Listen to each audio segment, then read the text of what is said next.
Hello and welcome to Story Time today. Thank you for joining me. This book is called Baby Tamer and it is funny. I love it. It's by Mark Teague. Grab a blanket, get cozy, and let's see what happens in this story. All right.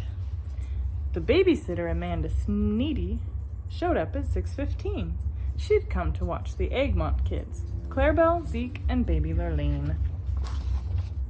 The parents met her at the door. Good luck, they cried. Then they turned and raced away and were gone in the blink of an eye. That's sort of strange, Amanda thought. They're awfully quick to go. I suppose they must be in a rush to make an early show. But once inside, Amanda gasped. It was as wild as a circus in there. The noise was enough to curl her toes and send shockwaves through her hair.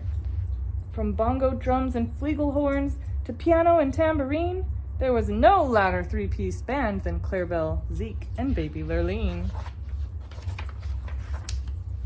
Then Clarabelle did cartwheels while Zeke chased the cat, and baby Lurleen rode her choo-choo train across the front doormat. Amanda rubbed her chin and thought, they're merely trying to test me. So she yawned and said, your little pranks really don't distress me. The Egmont children sputtered and groaned. This outcome wouldn't do. If the babysitter yawned at plan number 1, it was time for plan number 2.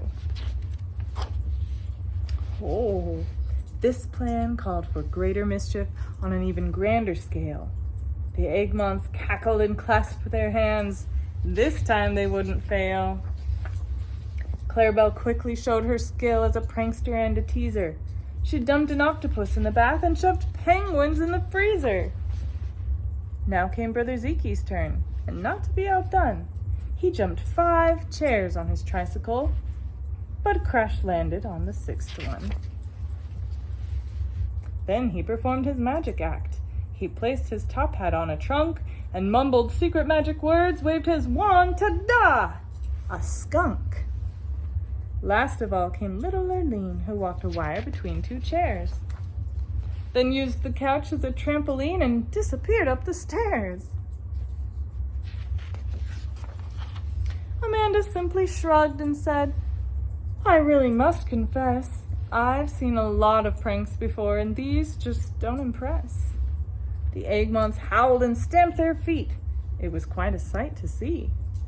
But they still had one more plan to try. The big one, number 3.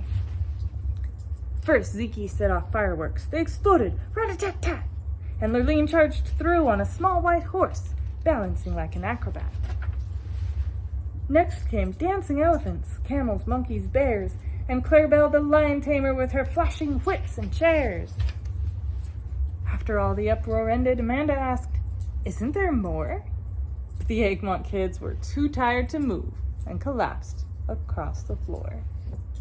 She gathered the children one by one and put them all to bed. You know, those pranks were pretty good, Amanda Sneedy said. She ushered out the animals, tidied up till the house was clean. Then she kissed her sleeping friends good night, Clarabelle, Zeke, and baby Lurleen. As she sat there eating ice cream, she smiled, and who could blame her?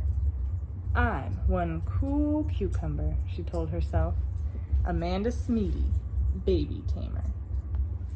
She did a good job helping those kids. I think that they didn't know what to expect, and they had never had somebody react to their sneaky plans that way before. Thanks for joining me today. Have a good rest of your day.